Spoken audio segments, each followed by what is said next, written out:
एक बार फिर से आपका स्वागत है हिंदी साहित्य में।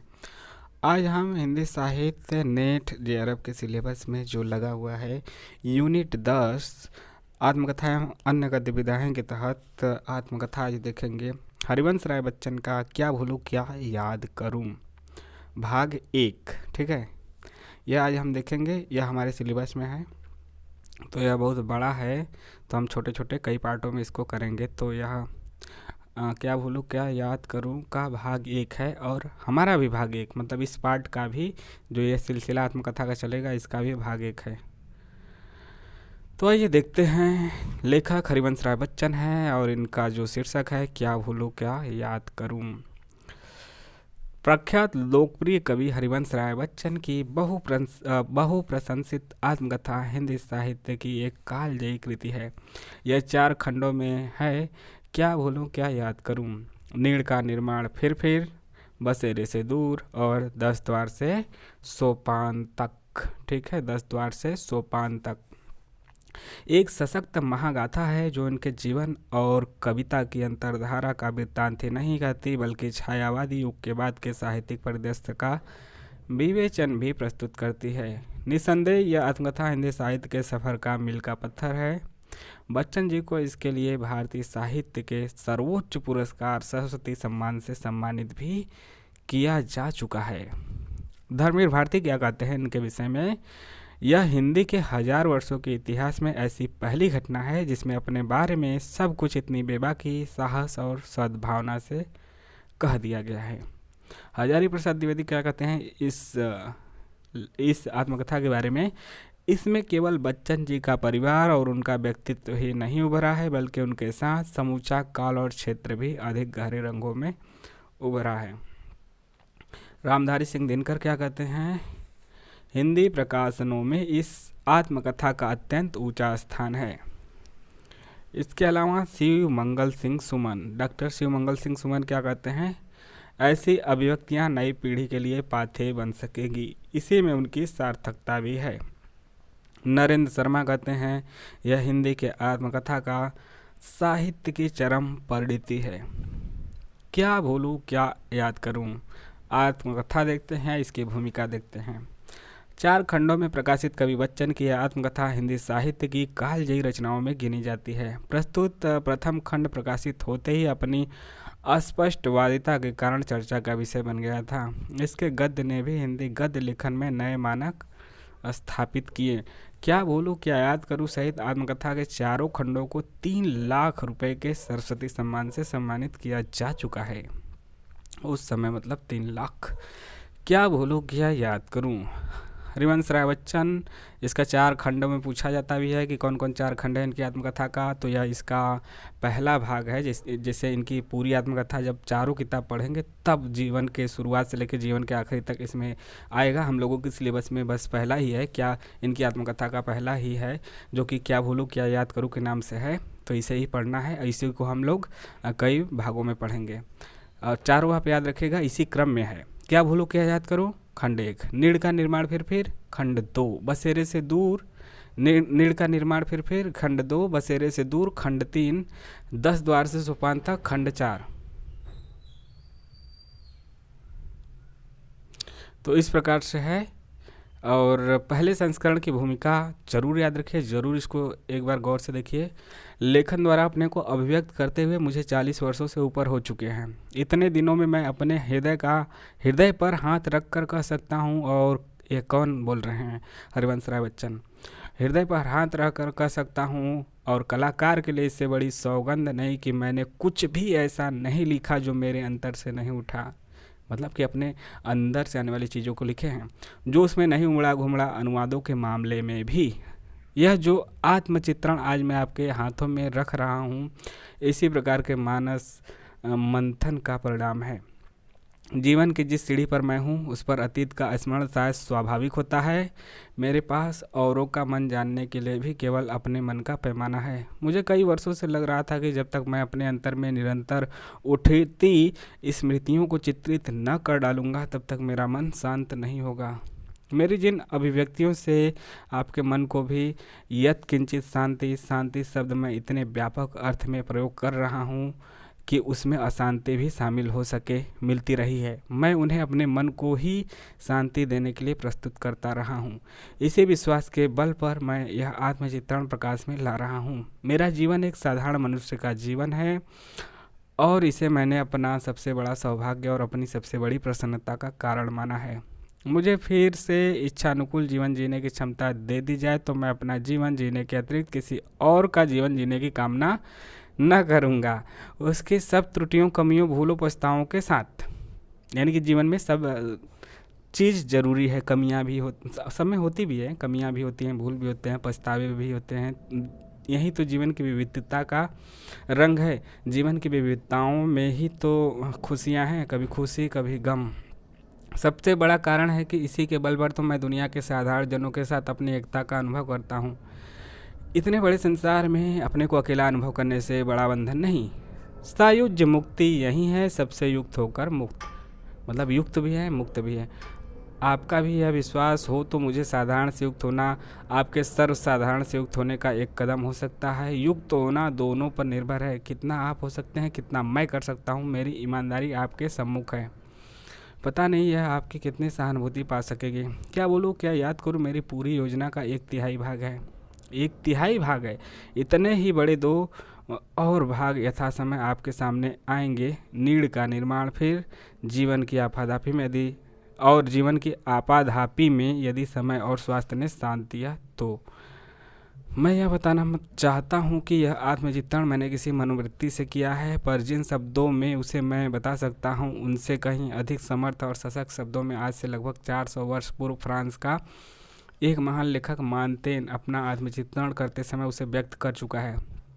जब मैंने इस आत्मचित्रण के लिए लेखनी उठाई है तब मैंने उसे स्वस्ति वाचन की श्रद्धा से पढ़ लिया है और आपसे यह प्रार्थना करना चाहूँगा कि जब आप इस आत्मचित्रण को पढ़ें आप उसे भी पढ़ लें। आप उसे इस कृति के प्रथम पृष्ठ के पूर्व पाएंगे। आप उसे इस कृति के प्रथम पृष्ठ के पूर्व पाएंगे। मैं जो कुछ लिखता हूँ उस पर अपने पाठकों की प्रतिक्रिया जानना चाहता हूँ, उससे लाभान्वित भी होता हूँ। यदि आप यथा सुविधा अपनी प्रतिक्रिया मुझे दे देंगे तो आप मेरा उपकार करेंगे। खेद है, जब इस पांडुलिपि का प्रेस भेजने का समय आया है मैं लंबेगों में पड़ा हूँ। प्रेस के लिए इसे अंतिम रूप देने का कार्य श्री सत्येंद्र शरद ने किया है। यह भूमिका से यहाँ से भी पूछा जा सकता है कि प्रेस, ये वाला लाइन प्रेस के लिए मतलब किसने दिया? सत्येंद्र शरद ने दिया। इस सहयोग के लिए मैं उन्हें जितना भी धन्यवाद दूं कम है। यह बात है अगस्त 1969 की। तो यह रचना भी है 1969 की। इसके बाद आ गया आपका तीसरा जो प्रमुख दिया है। प्रमुख जैसे पहला संस्करण हो गया, फिर तीसरा संस्करण प्रमुख है। तो ये बच्चन जी ने लिखा है, तो बहुत इंपॉर्टेंट है, यहाँ से पूछा जाता है। फिर तीसरे संस्करण पे बच्चन जी ने क्या लिखा? मुझे इस बात की बड़ी प्रसन्नता है कि क्या भूलूं क्या याद करूं के प्रकाशन के साल भर बाद ही उसके तीसरे संस्करण की आवश्यकता आ पड़ी। जिन कमियों की ओर मेरे कतिपय पाठकों ने संकेत किया था उनमें से अधिकांश का निराकरण कतिपय संशोधनों और परिशिष्टों द्वारा करने का प्रयत्न इस संस्करण में किया जा रहा है। संशोधनों में सुझाव और सहायता के लिए मैं श्री सत्येंद्र शरद का आभारी हूँ। मैंने पहले संस्करण में कहा था कि आत्मचित्रण की मेरी यह योजना 3 खंडों में पूरी होगी। अब लग रहा है कि वह 3 में नहीं 4 में पूर्ण हो सकेगी। जैसा कि आपने देखा था कि 1/3 उन्होंने कहा था, लेकिन जब तीसरे में आए तो लगा कि 3 नहीं 4 में होगा, इसलिए इनका 4 में ही पूरा हुआ। नीड़ का निर्माण, फिर बसेरे से दूर 10 द्वार से सोपान तक। नीड़ का निर्माण फिर इस संस्करण के साथ उपलब्ध हो जाएगा। ठीक है, 4 खंडों में पूर्ण हो सकेगी। योजना का दूसरा खंड नीड़ का निर्माण फिर इस संस्करण के साथ उपलब्ध हो जाएगा। ठीक है, फिर चौथे संस्करण पे क्या बोले?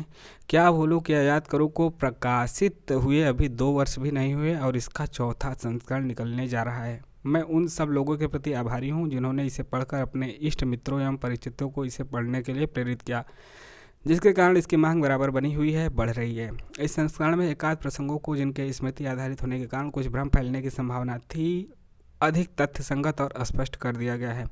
पुस्तक के संबंध में आप अपनी प्रतिक्रिया भेजकर मुझे बाधित करेंगे। 1 जून 1971 को इन्होंने बच्चन हरिवंश राय बच्चन जी ने कहा है। 7वें संस्करण पे क्या बोले, लेखक के लिए इससे अधिक प्रसन्नता और संतोष का विषय क्या हो सकता है कि उसकी कृति के संस्करण निकलते जाएं। इस अवसर पे उन सहयोगियों के प्रति अपना आभार प्रकट करता हूँ जिन्होंने किसी भी रूप में इस कृति को बोधप्रिय बनाने में सहयोग दिया है। प्रकाशक के प्रति भी जो उसे नई साज सज्जा से प्रस्तुत कर रहे हैं। अपने नए पाठकों की प्रतिक्रिया का भी मैं स्वागत करूँगा।